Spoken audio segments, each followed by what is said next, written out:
The death of our current body has fascinated humanity since the beginning of time. It raises arresting questions. What is life? What is consciousness? Is there a biological base of consciousness? It's the kind of question that we cannot address from a scientific point of view. Is birth really the beginning? It's one of the more difficult questions either from a scientific or a philosophical standpoint. Is death truly the end? Presumably, everyone has had past lives. New discoveries from the frontiers of consciousness studies. You cannot reduce mind consciousness to brain activity. Near-death experiences. Consciousness separates from the body and goes over the body. And past life memories research. There is some entity that carries on. Are shedding new light on the way we look at life. Science today is witnessing a paradigm shift. The paradigm shift is going to affect us in a major way. New alternative explanations are emerging.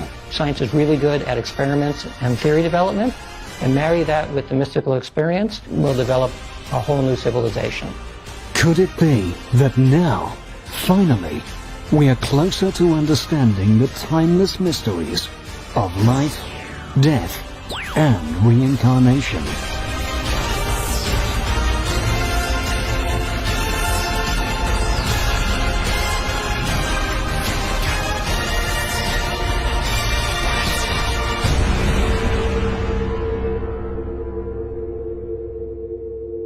That point of me dying on that hospital bed, that's where everything kind of changed. I entered another state of incredible clarity. It was really beautiful. Time is so strange in the other realm. Time had almost stood still. As soon as I made the decision to come back. Today I'm grateful that this accident happened to me. It's dark, it's frightening. And then they see the small light, they're attracted to it. This is a paradox that I've not been able to resolve. I haven't found a solution to.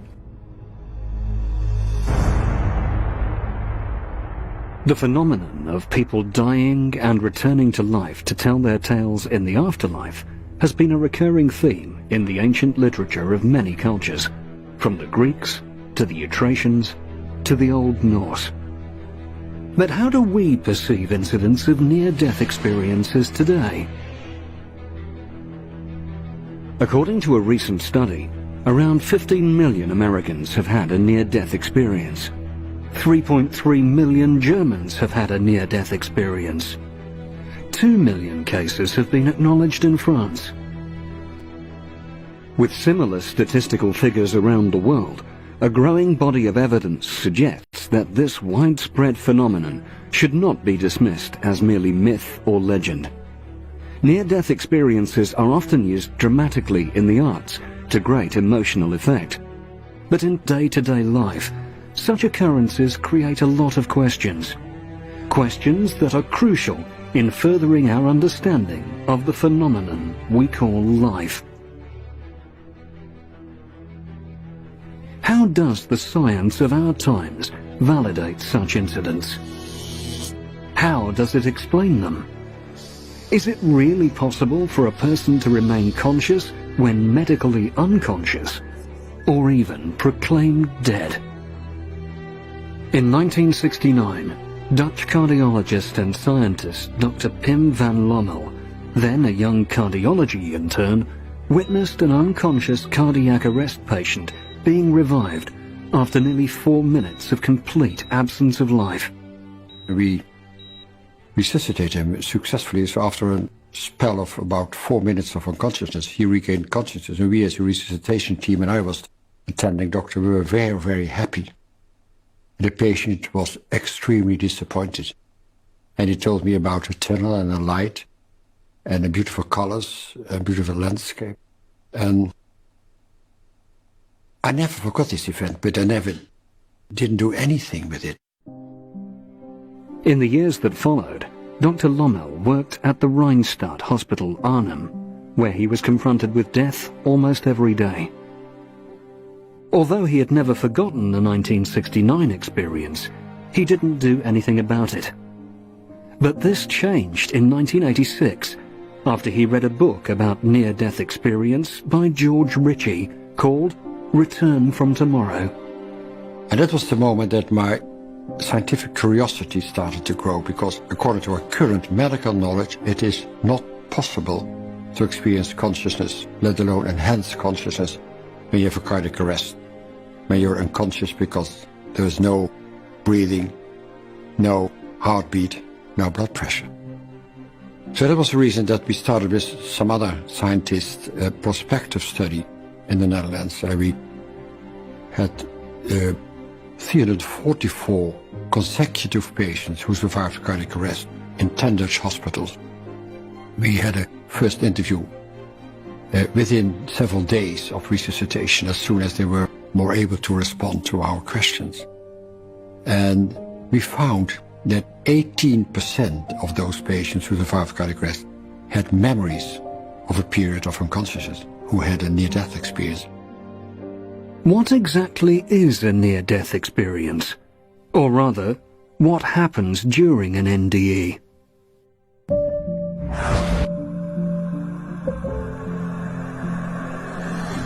I saw beautiful landscapes. I saw extraordinarily beautiful colours. Peace, calmness, no pain, unconditional love, a tunnel, a beam of light, a feeling of lightness. I met my father. I heard music. I saw my relatives in another country. I saw and heard what the doctors were doing. I was floating.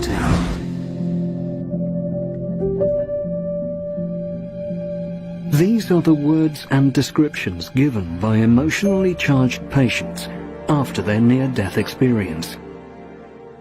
In the absence of any scientific structure with respect to near-death experiences and out-of-body experiences, it has been a challenge to validate these experiences. Improved survival rates because of modern techniques and resuscitation have led to more and more people coming out and sharing detailed accounts of their experiences. The absence of a frame of reference for these experiences, as well as their subjective nature, has led bold researchers to look beyond the obvious and question the very basics of our understanding about how science views such phenomena. Apart from individual researchers, organizations like IANS, the International Association of Near-Death Studies, and NDERF, the Near-Death Experience Research Foundation, have extensively documented thousands of cases from around the world. I've received near-death experiences from all around the world in literally several dozen different languages. One thing that is very clear to me as a near-death experience researcher is that it doesn't seem to make any difference whether you're, say, a Hindu in India, or a Muslim in Egypt, or a Christian in the United States. Wherever you are in the world, you can have a near-death experience, and the content of that near-death experience will be strikingly similar wherever on the planet you are. In the year 2001, the much-acclaimed medical journal The Lancet published Near-Death Experience in Survivors of Cardiac Arrest, a prospective study in the Netherlands by Dr. Pim van Lommel. It took the medical world by storm. Never before had such a systematic study been conducted into the experiences of people who were declared dead and then brought back to life. And never before have we seen such a clear illustration of how these people's stories could affect our way of thinking about life and death. We did the prospective study and the longitudinal study in the Netherlands in 10 Dutch hospitals, which took 10 years. No funding at all, just volunteers, because there was no institution who would pay any penny for such studies. When it was published in the Lancet, it was a worldwide boost. It was incredible. It was on the front pages of all papers, Indian Times, Frankfurter Allgemeine, Le Figaro, Le Monde, in the United States, everywhere it was mentioned. Not always well quoted. There were some papers that said the scientists proved the soul, which we didn't. But it's always a problem with journalists, they don't quote well. But mostly, but it is in a scientific world, it was more accepted. Near-death experience is still a huge taboo, but it's going better. But also death is a huge taboo in our Western world. While death might be a taboo subject for many people, Returning from death is something that the medical fraternity experiences routinely. Sometimes you have to nearly die to tell a tale that can offer insights into the unknown. Anita Murjani's is one such story. Her extraordinary NDE made her an international sensation. In April 2002, she discovered a lump at the base of her neck. I went to the doctor to have it checked, and the doctor conducted a biopsy. And after the biopsy, he confirmed that it was lymphoma, Hodgkin's lymphoma, in fact. And they staged it at what they call staged 1A, but he said it was a little more than 1A, close to 2A, which means it was like just a little past the early stages. Over the following years, despite trying all kinds and modalities of treatments, the cancer continued to grow throughout her lymphatic system. She developed open skin lesions. She had tumours the size of lemons from the base of her neck to her lower abdomen. On February the 2nd, 2006, 4 years after she had been diagnosed with cancer, Anita did not wake up. The doctors declared that these were her final hours and that her organs had now begun to shut down. I met with Anita's doctor later that evening when he came in. And at that time he said to me that Anita's probably not going to make it through the night. And he went off and continued his rounds, and he said he'd come back and see me in the morning. He really didn't expect Anita to be there in the morning. But as Anita lay there through the evening, I made it an absolute point. The nurses weren't doing this, but I made it an absolute point of to stay awake and to watch the 3 things that I knew to watch, and one was her oxygen uptake, and one was to watch was her blood pressure, and one to watch was her pulse. So I spent the entire evening just watching these 3 dials. As the night progressed, the oxygen saturation dropped to decisively dangerous levels. Anita was now slipping away, and Danny just sat there watching her die. Even as Anita lay there, literally on her deathbed, in some ways, she was more alive than ever. It is usually in just such life-threatening situations that a person experiences an NDE. Near-death experiences can occur during a life-threatening event where physical compromise is so severe that there's loss of consciousness. Many circumstances where near-death experiences are reported. For a scientific point of view, we needed cardiac arrest patients because, first of all, you can do a prospective study in cardiac arrest patients. Secondly, we know that in cardiac arrest the brain doesn't function at all. So this is scientifically important. But there are also near-death experiences reported during surgery, during coma because of a traffic accident, or coma due to an intracerebral hemorrhage. You can have it near drowning in children. You can have it in loss of blood for young women during or after delivery. You can have it also in diseases not immediately life-threatening, but you still can have these kind of experiences. But also in other circumstances, you can have the same kind of experiences in isolation, shipwrecks, astronauts, lost in the desert. You can have it in meditation, the same kind of experience. You can have it in just walking in nature. You can have it in existential crisis or depression, the same kind of experiences. So when you talk about cardiac arrest patients, you talk about near-death experiences. But in other circumstances, you can also say an experience of oneness or mystical experience of religious experiences. It all has been reported before. So you need a non-functioning brain to report an NDE. In the prospective study conducted by Dr. Lommel, out of the 344 patients, 18% of them reported undergoing near-death experiences during the period of cardiac arrest and cardiopulmonary resuscitation. Research shows that NDEs due to accidents are most common. One typical accident-related NDE case is that of Atul Deshpande, but it was no ordinary auto accident. I joined the Air Force in '91, and I went into the fighter stream. I flew MiG-21s, then I flew MiG-27s, and I flew them for about 8 years till I had my accident. Atul, a fighter pilot in the Sea Flying Squadron of the Indian Air Force, had an NDE when, during a routine sortie, his combat jet spun out of control due to technical failure, and he was forced to eject out of the plane.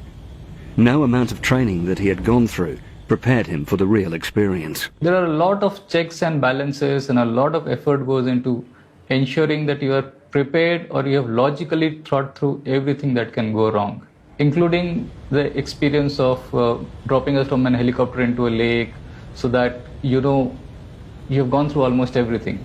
But it's a logical and it's a mind-interpreted thing. It is not an experience.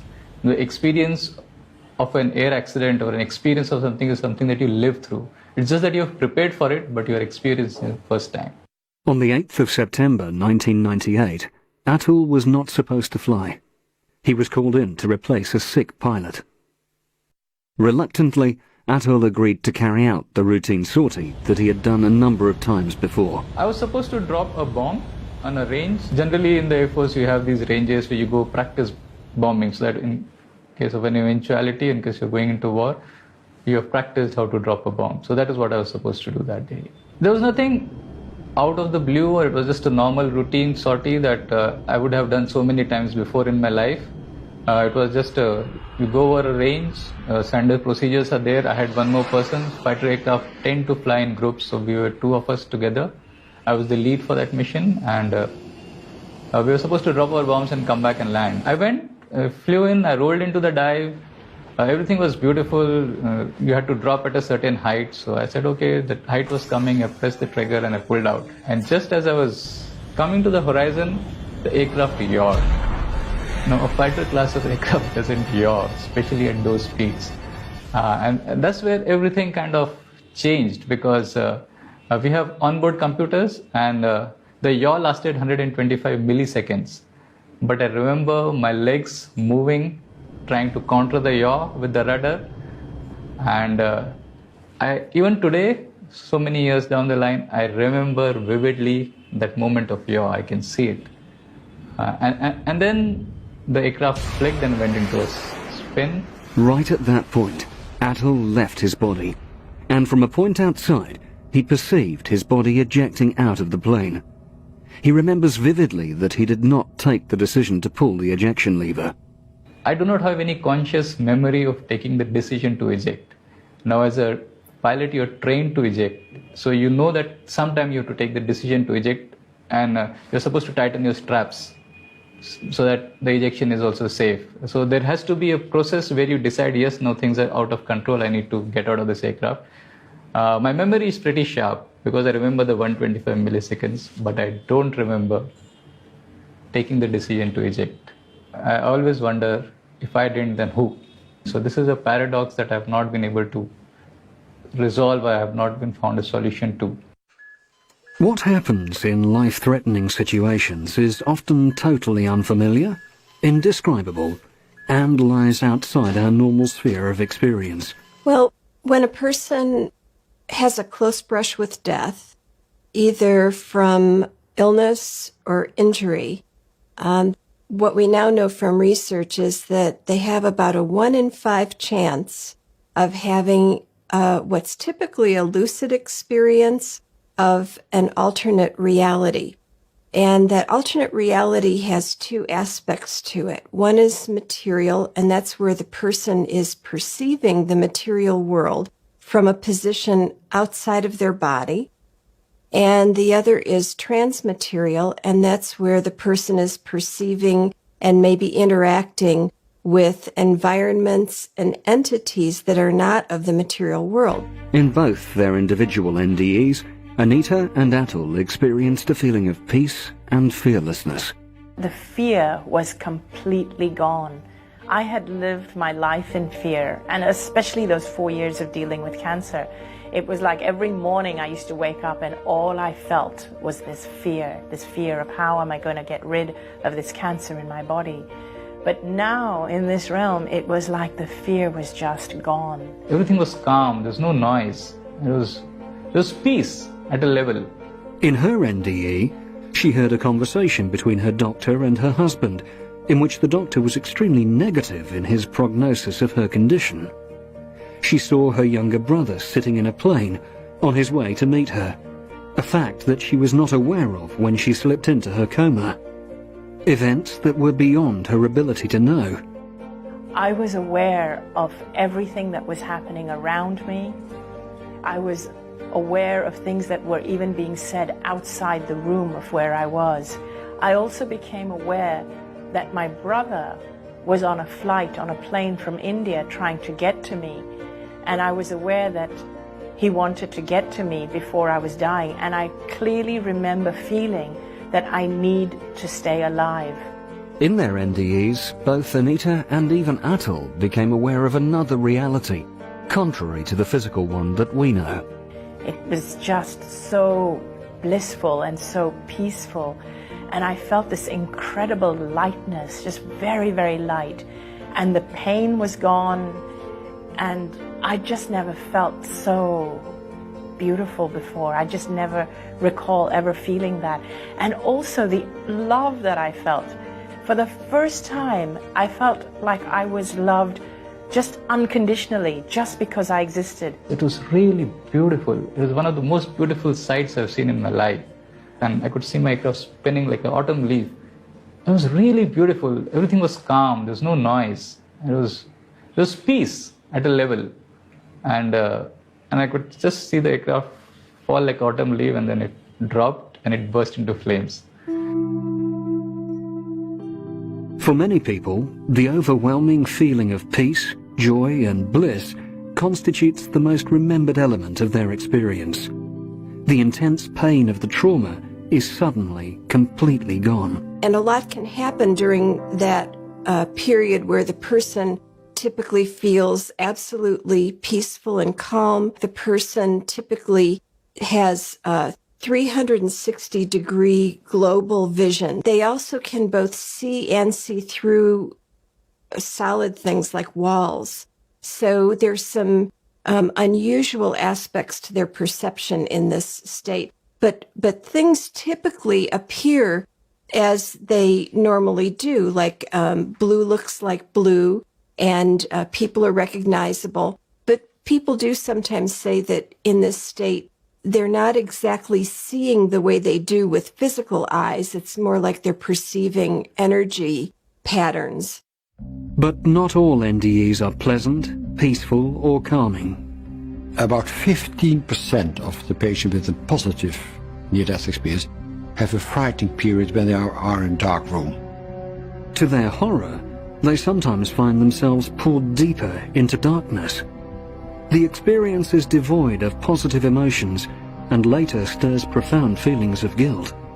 It's dark, it's frightening, and then they see the small light, they're attracted to it, and they describe it as a tunnel. But perhaps only 1 or 2% of those people go down in this dark room, and they have experiences like what is written by Dante in the Hell, Divina Commedia, Divine Comedy. And he must have had an NDE as well, Dante, because he can describe exactly what people can perceive in this hellish environment. When they come back, they are feeling guilt that they were there because of Christianity, because of the church. Terrifying NDEs may produce long-lasting emotional trauma, but coming to terms with this experience may eventually bring a positive change. An important element of the NDE is the out-of-body experience, or OBE. The OBE begins with a patient's sensation of consciousness leaving the physical body, accompanied by some fear, and followed by an attempt to return to the body. They often feel liberated and amazed at the sight of their lifeless or seriously damaged body. The most common vantage point is from the ceiling, and because of this unusual position, some people initially fail to recognize their body. They experience their new weightless body as a spiritual or non-physical body that can penetrate solid structures. It is impossible for them to communicate or touch others who are present. To their utter amazement, they go unnoticed, even though they can see and hear everything. OBE is of scientific importance because doctors, nursing staff and relatives can verify the reported events as narrated by the experiencer. One of the most famous cases is also from our study. Well, the 44-year-old man who was found in a meadow by some passers-by, and they didn't really start a resuscitation. They did some pressing before the ambulance came. After admission to the coronary unit, he received artificial respiration with a balloon and a mask, as well as heart massage and defibrillation. While intubating the patient, the nurse discovered that the patient was wearing dentures in his mouth. The nurse removed the upper denture and put them on a crash cart. After approximately 90 minutes, the patient had sufficient heart rhythm and blood pressure, but he was still in a deep coma. He was in coma for 1 week. Then he regained consciousness and was transferred back to the cardiac ward. He was just there, then the nurse came in for medication, and he saw the nurse and said, "You were the one who took out my dentures. You know where my dentures are." And he could explain exactly what had happened. He could explain the small room where he had been resuscitated. He came in coma without any breathing, without any blood pressure. Deep coma. He could describe the appearances like the doctors and the nurses, also like the nurse who were there. And he said he had seen everything from a position out and above his body. He could describe details were impossible to see from the position where he was lying. He was very impressed with it. The nurse was impressed as well, because the nurse knew that this all happened when this patient was in deep coma and in the course of resuscitation. So that's another proof that you don't see with your eyes at this very moment, because you're not in your body. Interestingly, among the reported cases of NDEs, there are numerous cases of blind people seeing and deaf people hearing. People that are blind, including even those born totally blind, have described highly visual near-death experiences. I interviewed a lady named Vicky who was born totally blind. In 1951, Vicky was born extremely prematurely, after a pregnancy of only 22 weeks. She was immediately placed in a very primitive incubator and administered 100% oxygen. Such a high concentration of oxygen led to complete damage of her eyeball and optic nerve. Vicky's much publicized NDE has been a subject of debate among skeptics and researchers alike. She was hurled out of her car in a traffic accident in 1973 and suffered multiple fractures to her basal skull and severe concussions, which left her in a coma. That is when she experienced an NDE. When you're born totally blind, vision is unknown and unknowable. You simply cannot explain vision to somebody born totally blind in terms of the remaining 4 senses. It's impossible. Vicky had a bad auto accident when she was in her early 20s, and the first time in her life that she saw herself was when she had a near-death experience in the hospital emergency room. In the emergency room, she was able to see from a position above her body. There, above her body, she was immediately horrified. Vision was new and unfamiliar, and something she simply had no prior life experience with. But only when she calmed down did she become aware that that body down below her was her. She was able to correlate the feel of her long hair, and interestingly, the feel of a ring that her father had given her, which he'd only known during her whole prior life by a sense of feel. Now, she was able to see it with vision and understand indeed that was her down below, and that was the beginning of her very detailed, if you will, typical near-death experience. Could Vicky's observations have been a figment of the imagination? Without a functioning cerebral cortex or any sensory perception, it's difficult to see how. Blind people from birth who even don't have pictures in their dreams can have perception from a position out and above the body during NDE. For the first time, they have perception. People who can't hear know what is said. It's a kind of thought transfer. It's not hearing, but they know, because when you say something, you first think it. So they know the thoughts of people. Such cases are forcing scientists to consider new ideas about the relationship between consciousness and the brain. With our current concepts, you cannot explain near-death experiences, so we have to change our concepts. And I think that was the challenge based on this scientific prospective studies on near-death experience to discuss again how consciousness is related to brain function. And when we ask ourselves, where am I during sleep? Where is my consciousness during sleep? Or how is it possible that people in deep coma can explain later when they regain consciousness that they know exactly who were there, how they were looking, what was said, which family members were visiting them during coma. They could see in and around ICU, okay, the rest of the hospital they could perceive. How is it possible that people during general anesthesia, during surgery, mostly during complications of the operation, can have perception out and above the body, know what is happening, know what the surgeon said or thought, even thought? How is it possible that people in cardiac arrest where the brain doesn't function at all can have this enhanced consciousness? So we know the facts, and these facts doesn't fit with the current neuroscientific ideas we have. So we have to change these concepts as well. These cases of blind people who during near-death experience are able to perceive their surroundings and even see mentally their own body suggest that there are other ways of perceiving. And this has been called by the psychologist who investigated these cases of blind people, Kenneth Ring, he called that mind sight.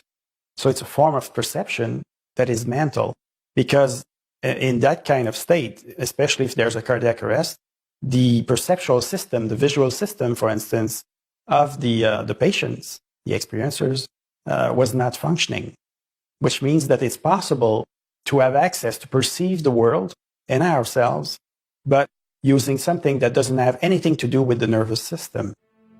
Occasionally, a patient waking from coma may report an exceptionally clear consciousness during coma. Despite a total absence of demonstrable brain activity, patients talk about having lucid thoughts, memories, emotions, a sense of identity, and verifiable perceptions from out and above their body. It's not only the blind and deaf, but people across all age groups that have reported experiencing an NDE. NDEs have been reported in young children and later verified. Children's NDEs are especially interesting because they have not been exposed to culture as much, so supposedly their experiences are purer, less contaminated, so to speak, by expectations and so forth. And interestingly, research shows that they have a lot of the same features as adults' near-death experiences and a lot of the same after effects. Whether it's children, young adults, or grown-ups, the NDE elements unfold with amazing consistency. All of us people investigating near-death experiences see the same pattern of elements. Consciousness separates from the body and goes over the body. From that vantage point, they can see ongoing earthly events which may include their own frantic resuscitation efforts. After that, they may go into or through a tunnel. Often at the end of the tunnel is a beautiful, mystical, unearthly light. And then once they pass into that area of light, they may be in unearthly landscapes. Often they're described as being beautiful without any comparison on Earth. There may be colors there that are so beautiful that they don't even exist on Earth. They may hear music so lovely that it is beyond anything possible on Earth.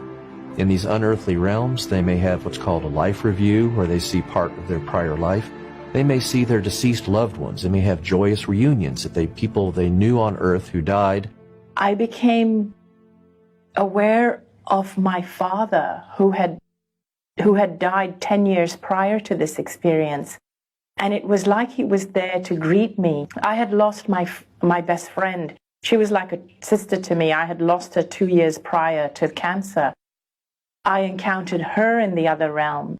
And again, all I felt from her was absolute unconditional love. And I had missed her so much in these last 2 years. Finally, Anita reached a point in this other reality where she had to make a choice whether to return to her physical body or continue on in that realm. I really didn't want to come back. I just didn't want to come back because it was so incredible on the other side.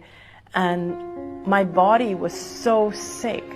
I couldn't see any good reason to come back. Not only was I suffering in that body, but even my family was suffering.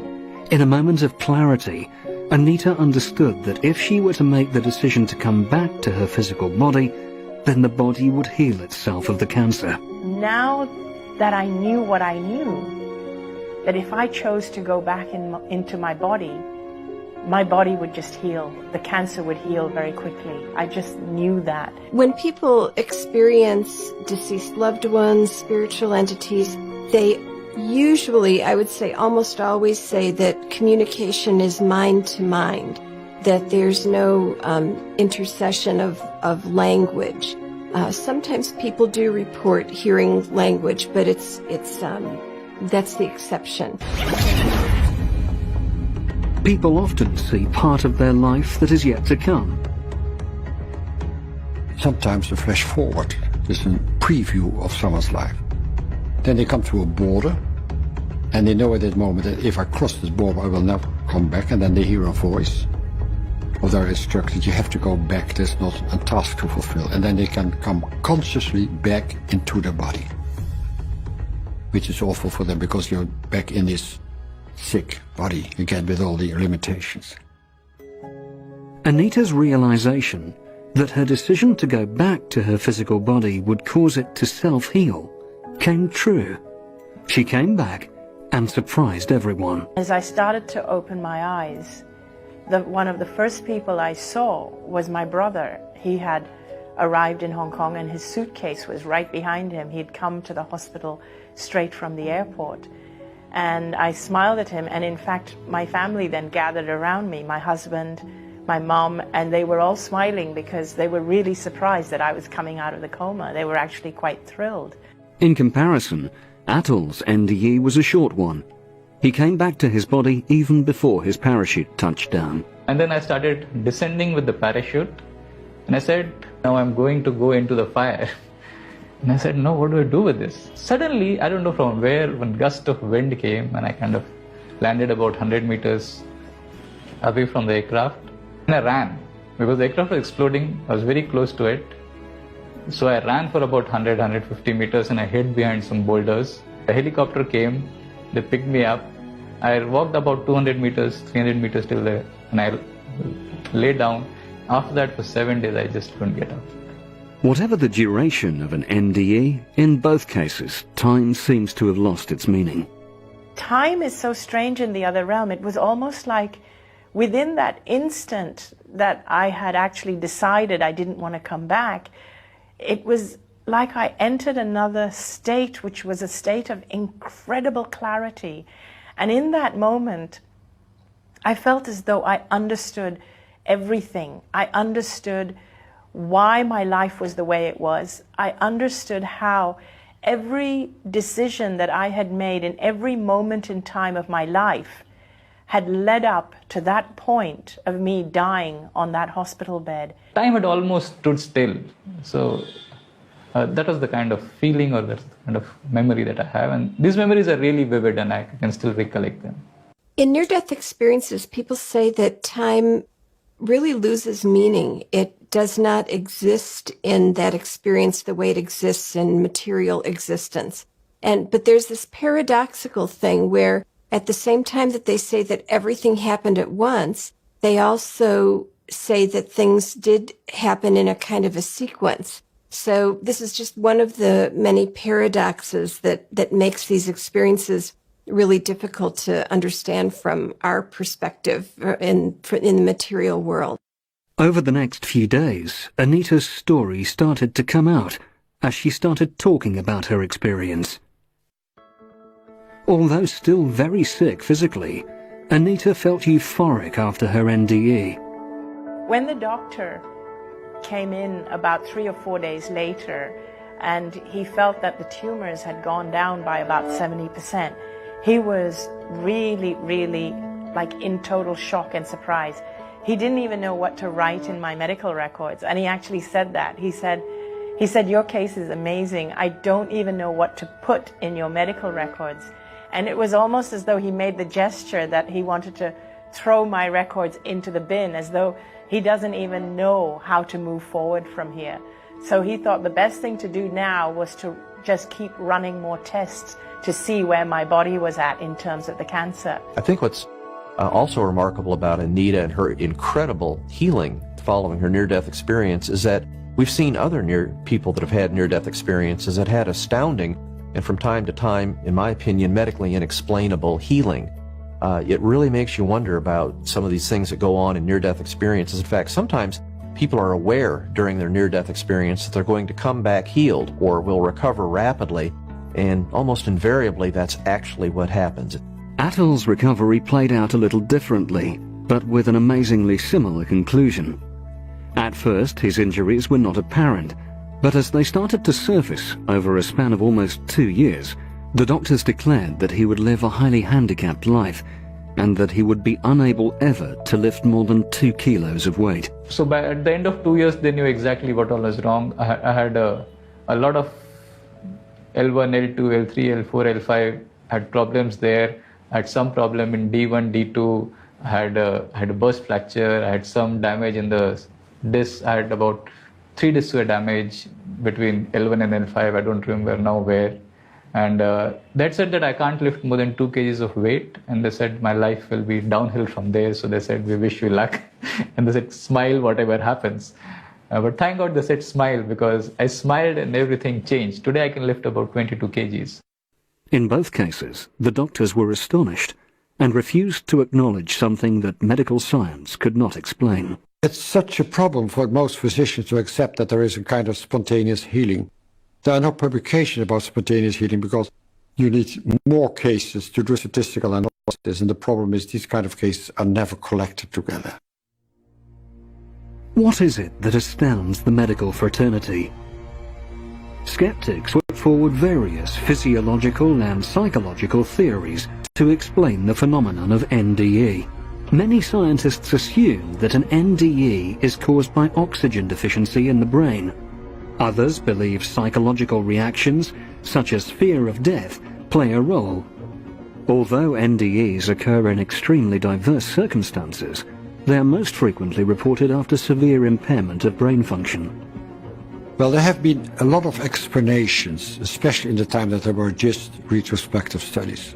People thought it is due to anoxia, lack of oxygen in the brain.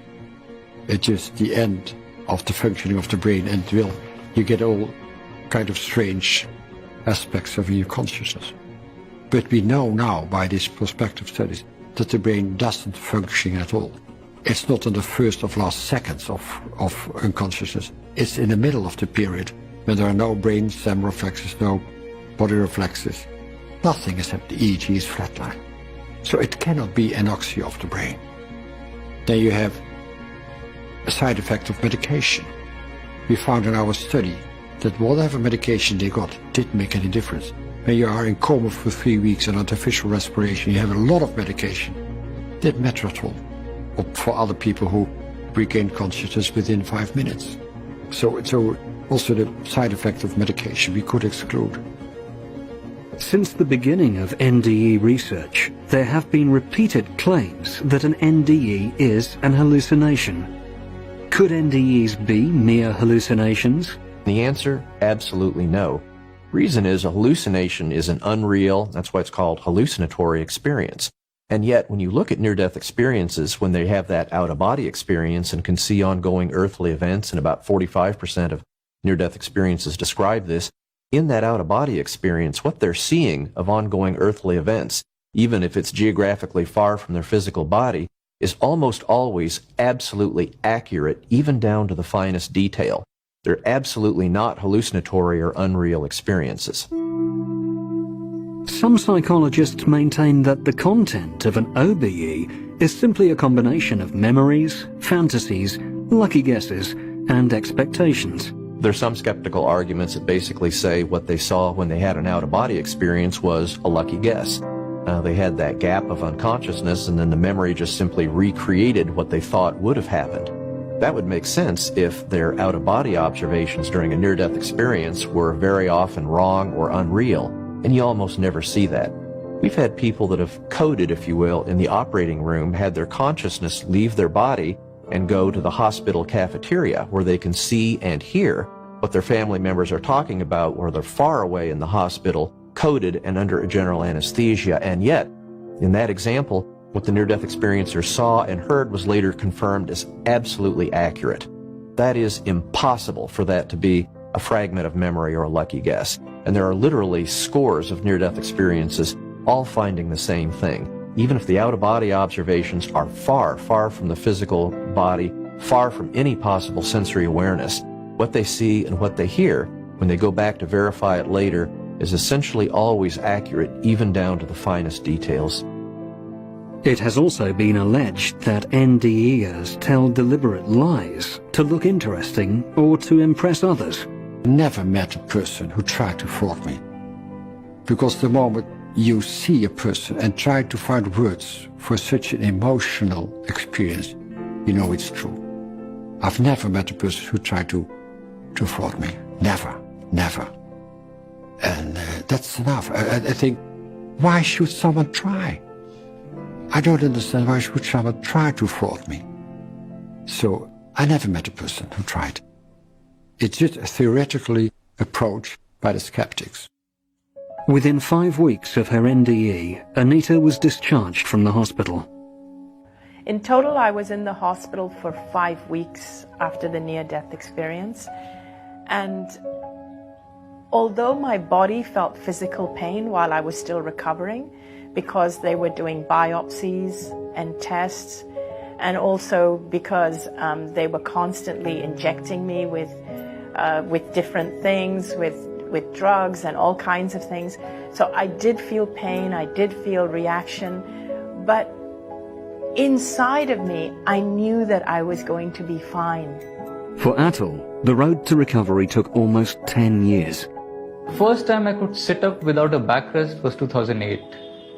So it was about a decade between 98 to 2008. Being conscious and alive, even at the time when their bodies were almost dead, changed Anita and Atul forever.